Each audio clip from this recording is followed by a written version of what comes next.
Hello, नमस्कार। कभी आपने सुना है कि घनघोर जंगल, बड़े बड़े पेड़, झाड़ियाँ और खरपतवार, जाने को रास्ता बिल्कुल पतला सा पगडंडी, और आपको कई किलोमीटर पैदल चल के एक ऐसे बंगला में पता नहीं किसका दिमाग उलट गया था। इतने घनघोर जंगल में जो है उसने एक बंगला बनाया जिसको लाल बंगला कहते हैं। मैं यूट्यूब में जब से जुड़ा हूँ तब से मैंने उस लाल बंगले के बारे में पढ़ते पढ़ते मेरा दिमाग हो गया। मैंने सोचा एक बार रायपुर में भी होए। रायपुर छत्तीसगढ़ की शायद हमारे ख्याल से राजधानी है। अति भयंकर जंगल, इतना भयंकर कि आप कल्पना भी नहीं कर सकते। उस भयंकर जंगल में लाल रंग का एक बहुत ही खूबसूरत, हमारे ख्याल से यूरोपियन डिज़ाइन का बंगला है, जो कि मैं अभी फ़ोटो में आप देख लीजिएगा। ये फ़ोटो किसी ने शॉर्ट फिल्म बनाई है, उसमें उसी का शायद हमारे ख्याल से है। मैंने गूगल इमेज से लिया है। तो मुझको जब मैंने पढ़ते पढ़ते वो हो गया तो मैंने कहा छत्तीसगढ़ में जा ही रहा हूँ, वहाँ के सब हॉन्टेड जगह देखने के लिए, तो रायपुर में हुई। तो मैंने भैया एक टैक्सी वाले एक रिक्शे वाले को कहा। बहुत टैक्सी वाला तो मना कर दिया, नहीं जाएंगे, वहाँ से कोई सवारी नहीं होती। एक रिक्शे वाला था बेचारा, उसने कहा मैं जाऊँगा लेकिन मैं जंगल के अंदर नहीं जाऊँगा, आपको पैदल जाना, मैं रास्ता बता दूँगा, चले जाइए आसानी से, लेकिन जंगल के अंदर मैं नहीं जाऊँगा क्योंकि उस जंगल में जानवर भी हैं और जहाँ आप जा रहे हैं वो भूत प्रेत का है। मैंने क्यों भैया, क्या हुआ? कहते हैं पूछिए ना भैया, बहुत भयंकर है, आप खुद ही पता चल जाएगा। तो मैं जानता था तो कहानी वहाँ पर, लेकिन मैंने उससे पूछना कि मैं कुछ समय पहले एक लड़का लड़की एग्ज़ाम दे के आ रहे थे कहीं से, कोई कंपटीशन वाला एग्ज़ाम था। तो रात हो गई थी, तो उन्होंने कहा कि अब यहाँ पर कहाँ पर हम लोग, कोई उनको कुछ मिला नहीं। तो वो जंगल के रास्ते जब आ रहे थे तो उन्होंने देखा कि एक जो है बंगला बना हुआ घनघोर जंगल में, तो उसी के अंदर वो चले गए। जब वो वहाँ चले गए तो कहा जाता है कि थोड़ी देर तक तो सब कुछ ठीक रहा, फिर अचानक लड़के पर किसी ने आक्रमण कर दिया। प्रेत आत्मा में, चुड़ैल जैसी कोई थी, उसने आक्रमण कर दिया। और उस बंगले के बारे में फेमस भी है कि वहाँ जो भी अंदर गया वो बच के नहीं वापस आता है। तो जब आक्रमण कर दिया तो क्या कहते हैं, लड़का बेहोश हो गया। जब उसने क्या कहते हैं देखा, जब वो होश में आया तो देखा वो लड़की नहीं थी वहाँ पर। वो ढूंढता रहा तो देखा लड़की जो है एक जगह पे, जो मनुष्य की कोई लाश पड़ी थी, उसी को वो खा रही, इसके मुंह से लाल लाल खून टपक रहा है। लड़की उसके ऊपर देखते ही दौड़ी और वो जान बचा के भागा, और फिर वो गिर गया और समझिए वो भी मर गया और लड़की भी। तो जब बहुत दिनों तक पता नहीं चला उन लोग का, तो उनके घर वाले परेशान हुए। ढूंढते ढूंढते पुलिस उसी जंगल में गई बंगले में, तो वहाँ देखा लड़की बिल्कुल ही, उस पर कोई कपड़े नहीं थे, जगह जगह से जंगली जानवरों ने खा लिया था। लड़का भी मरा पड़ा था, उसका गला जो है कटा हुआ था, खून था, और उसको भी जंगली जानवरों ने नोच नोच के खाया था। उन लोगों की लाश पोस्टमार्टम के लिए हुई थी। लाश की शिनाख्त हुई तो वही लड़का लड़की निकले जो कंपटीशन से वापस आ रहे थे। ये कहानी हमको रिक्शे वाले ने सुनाई, शायद बहुत फेमस होगी, अब पता नहीं सच्चाई क्या है, नहीं जानते। मैंने कहा ऐसे तो हॉन्टेड जगह में मैं कल्पना ही करता हूँ। मैं कुछ अपने साथ पूजा पाठ का सामान भी लिया था। मैंने कहा कुछ जा पे ही कर लूँगा, हो सकता है कि कोई, मतलब क्या कहते हैं, मुझको भी ऐसी कोई अलौकिक घटना मिल जाए। और भैया उसने मुझको जंगल छोड़ दिया। आप समझिए रात के करीब 9 साढ़े 9 बज रहे थे और मैं जंगल से पैदल चलते घनघोर जंगल में चारों तरफ पेड़ पौधे, बड़े बड़े पेड़ पौधे, जंगली घास, पतला सा रास्ता, उसने जैसे बताया था, चलते चलते अब मेरे साथ ये तो अच्छा था कि वहाँ कोई रोशनी तो थी नहीं, लेकिन हाँ शायद पूर्णमासी की रात थी, पूरा चाँद निकला हुआ था। घनघोर जंगल में टॉर्च के सहारे चलते चलते मैंने देखा कि सच में जंगल के बीच में दाहिनी तरफ एक लाल रंग का बंगला बना हुआ। मैंने कहा यही वो बंगला है जिसकी खोज में आया हूँ, जिसके अंदर कोई गया तो बच के नहीं आया। मैंने कहा भगवान मालिक है। मैंने अपनी माँ काली को याद किया और बंगले में प्रवेश किया। बहुत ज़्यादा बड़ा नहीं था, हमारे ख्याल से शायद जो मैंने कमरा देखा, नीचे एक दो कमरे थे, फिर ऊपर जीना, जीने के ऊपर टॉप फ्लोर से चढ़ने पर सामने साथ कोई पुल है। उस पुल पर बत्तियां जली हुई थी। तो जो है मैंने जब वहाँ पर जब बत्तियां सब जली हुई थी और इतना मैंने पूरा करके देखा, उसके बाद जो है मैं बहुत ही जो है वहाँ पर गया, अंदर धीरे से प्रवेश किया। डर तो मुझे बहुत लग रहा था, लेकिन गला भी सूख रहा था। लेकिन क्योंकि देखिए ऐसा होता है यदि कोई दिमाग में पहले से भर जाए कि आप कहीं पर जाएंगे तो आपको सिवाय मौत के आपको कुछ नहीं मिलेगा। डरते डरते डरते डरते मैं गया। दरवाज़ा खोला तो वही भुतहा पिक्चर जैसी कूं से आवाज़ से दरवाज़ा खुला। अंदर खूब अंधेरा था। चमगादड़ भी शायद थे, कबूतरें भी थे। जैसे घुसा एक दर्दनाक चीख सुनाई पड़ी मुझको। अब पता नहीं वो कहाँ से आ रही थी, नहीं जानता। मैंने कहा स्वागत ही मेरा चीख से हुआ। उसके बाद कुत्ते रोने लगे और आप ये समझिए कि उस बंगले के चारों ओर कहीं पर भी दूर दूर तक जंगल है और कहीं कोई भी घर नहीं है। और वहाँ कुत्ते कहाँ से आए, कुत्ते क्या खाते होंगे क्या नहीं ये नहीं जानते, लेकिन बहुत ज़ोर से। और भी सब जंगली जानवर के, लेकिन कुत्तों के रोने की आवाज़। उसके बाद उसमें तड़का लगा सियार का हुआ हुआ करने के लिए, मतलब पूरा स्कैरी। मैं घर के अंदर गया। घर के अंदर खूब अंधेरा था। जैसे ही घुसा भयंकर उससे करके चीख की आवाज़ सुनाई पड़ी और थप थप थप थप दौड़ने की आवाज़ सुनाई पड़ी। मैंने कहा ये क्या हुआ। लेकिन देखा कोई भी नहीं था। उसके बाद जो है जब आगे बढ़ा तो छम से ऊपर से कोई चीज़ मेरे ऊपर गिरी, लेकिन मैं चूँकि माँ काली का जाप कर रहा था तो जीप जो चीज़ थी डंडा टाइप का कुछ था, मेरे से सर के पास से गिरा और फिसल के नीचे गिर गया। झाड़ियों में से अजीब अजीब सी आवाज़ें, जैसे सांप आप हो या कुछ हो, रेंगने की आवाज़ भी आ रही थी।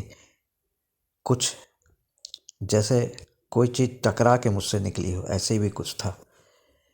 भयंकर जंगल में चारों तरफ साए साए साए साए करती हवा। आसमान में चांद भी निकला तो वो बादलों से घिरा हुआ। रोशनी थी लेकिन बहुत कम। इतना शांत वातावरण तो मैंने आज तक कहीं नहीं पाया। मतलब कोसों दूर तक हमारे ख्याल से कोई भी घर नहीं है, ना कोई गांव है, ना कोई बस्ती है। सिर्फ थोड़ी ही दूर पर एक जो है पुल टाइप का कोई चीज़ रोशनी चमक रही थी, दिख रहा था। उस पर गाड़ियाँ इधर कदा जा रही थी। मैंने वहाँ बैठा। बैठ के मैंने अपने झोले में से एक आसन निकाला और जाप करने लगा। जाप करते करते ऐसा लगा पूरे कमरे में कोई है। जोर जोर से हवा चलने लगी। अब वो और जो है ऐसा लगा किसी ने मुझको जोर से धक्का दिया, लात मारी हो जैसे। अब मैं गड़बड़ा के गिरा। मैं देखता क्या हूँ कि सामने एक आदमी खड़ा हुआ है, उसके साथ एक और आदमी जो कि बंदूक लिए खड़ा है। वो कह रहा था देखो ये मेरी जो है ये मेरा घर है, यहाँ क्या कर रहे हो, भाग जाओ नहीं मार देंगे, मैं इस घर का जो है मालिक हूँ। तभी कोई दरवाज़ा खटखटाने की आवाज़ आई और कोई जैसे दौड़ता हुआ कहने लगा।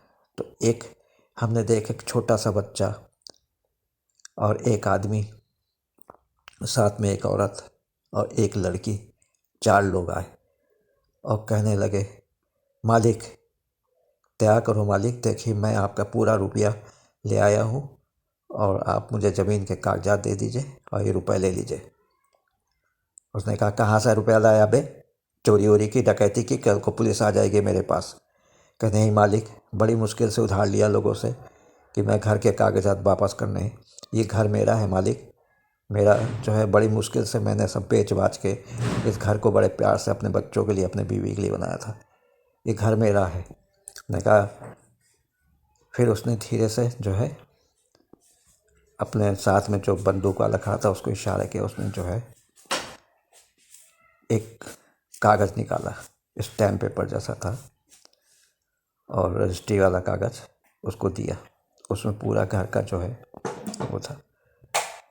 तो कहा, मालिक ये जो है घर के कागजात हैं, तो ठीक है, रुपए आप ले लीजिए, ये मैं ले रहा हूँ। उन्होंने कहा, ठीक है जाओ। जैसे ही वो आगे बढ़ा, अब पता नहीं कहाँ से 3-4 लोग आ गए और लाठियों की बरसात करने लगे और चारों को वहीं मार दिया। अब वो फिर हमारी तरफ मुड़ा, कहे, तुझको भी मरना है क्या? कह के जैसे उसने वो करी, लाठी तानी।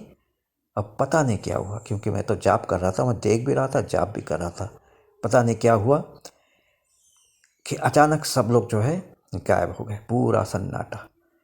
ना वो 4 लोगों की लाशें थी, ना वो आदमी जो चश्मा पहने और कोई लग रहा था, ना उसके साथ बंदूक वाला कोई था, कोई भी नहीं था। और ना वो क्या कहते, चीखती हुई लड़की की आवाज़ और उसके पीछे दौड़ने किसी लड़के की आवाज़, मुझको तो कुछ भी नहीं दिखाई पड़ा। मैंने सब माँ काली को धन्यवाद दिया। उसके बाद से जो है मैं इतने जोर, मतलब डर भी लग रहा था, लेकिन मैं डटा रहा। पूरी रात मैं जापे ही करता रहा। आँख भी मेरी नहीं झपकी कि कब मानो फिर से वही सीन क्रिएट हो जाए, मुझको मरना पड़े। तो जब सुबह 5-6 बजे रोशनी हुई, तब मैं जंगल से निकला, पैदल पैदल बढ़ा। फिर थोड़ी दूर पर मुझको सवारी मिल गई, रिक्शा। मैं उसको बैठ के अपने, जब मैं जिस होटल में ठहरा था, उसके जो मैनेजर था उससे मैंने बात की कि वहाँ गया था ऐसे। उसने कहा, देखो बाबू, ये बहुत फेमस बंगला है छत्तीसगढ़ के रायपुर का, नया रायपुर में है ये बंगला। इसके बारे में कहानी प्रचलित ये है कि एक बहुत ही सज्जन टाइप का एक किसान था। उसने बहुत मेहनत मजदूरी करके, बहुत करके, बेच बाच के एक अपने बीवी बच्चों के लिए खूबसूरत सा लाल रंग का बंगला बनाया था। लेकिन जो है क्या कहते हैं, जो उधार लिया था उसने सूदखोर से, उसके पीछे पड़ गया। उसने ज़मीन के, उस घर और ज़मीन के कागजात अपने पास रख लिए और उसको घर से भगा दिया और कहा, जब पूरा रुपया मुझको दोगे तब इस घर में आना और मैं तुमको तुम्हारा कागज़ वापस कर दूंगा और मैं यहाँ से चला जाऊँगा, तब तक मेरा कब्जा रहेगा। वो बेचारा चला गया। बहुत मेहनत मजदूरी करके, इधर उधर से करके, बहुत, मतलब करीब 1 साल तक उसने बहुत किया। फिर उसने पूरा रुपया जुगाड़ किया और फिर आया। तो वो जो है, जो लाला था जिसने पैसे दिए थे उसको और ज़मीन का कागज, उसको कहा कि इसको आप ले लीजिए और पैसे ले लीजिए, मैं पूरा पैसा लाया हूँ, आप ज़मीन के कागज़। लाला ने ज़मीन के कागज़ दे दिए, पैसे उससे ले लिए। लेकिन जैसे ही उन लोग चले, बस लाला के लठैत लोग आके 4 लोगों को उसी समय मार दिया और लाला ने वो रुपए तो लिए, ज़मीन भी ले ली। उसके बाद एक दिन लाला जो है, 6 महीने बाद लाला बिल्कुल पागल हो गया, नंग धड़ंग दौड़ने लगा इधर उधर। जिन्होंने मारा था उनकी आकस्मिक मृत्यु हो गई और इस तरह से तब से ये घर भुतहा हो गया। अभी हाल ही में एक लड़का लड़की अंदर गए थे, दूसरे दिन उन लोगों की लाशें मिली। लड़की बिल्कुल नंगी थी, खून लगा हुआ था मुंह में और गला कटा हुआ था, सब जानवरों ने खा लिया था। लड़का भी बिल्कुल खून से लथपथ, उसका भी गला कटा हुआ, भी मरा हुआ था। तब से तो भैया मारे डर के कोई नहीं आता। अब वहाँ पर थोड़ी देर पर गार्ड का एक रूम है, गार्ड रख दिया गया और सरकार से आदेश है कि रात में इसका कोई भी नहीं।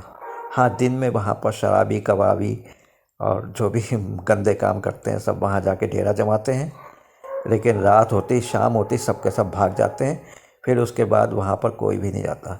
यह है नया रायपुर छत्तीसगढ़ का लाल बंगला, जिसको मैंने रात में खुद जाके अनुभव किया। हाँ, उसके बारे में मिथक जो है कि कोई अंदर जाता बाहर लौट के नहीं आता, तो भाई मैं आपके सामने हूँ और मैं वीडियो बना रहा हूँ और कुछ हुआ नहीं।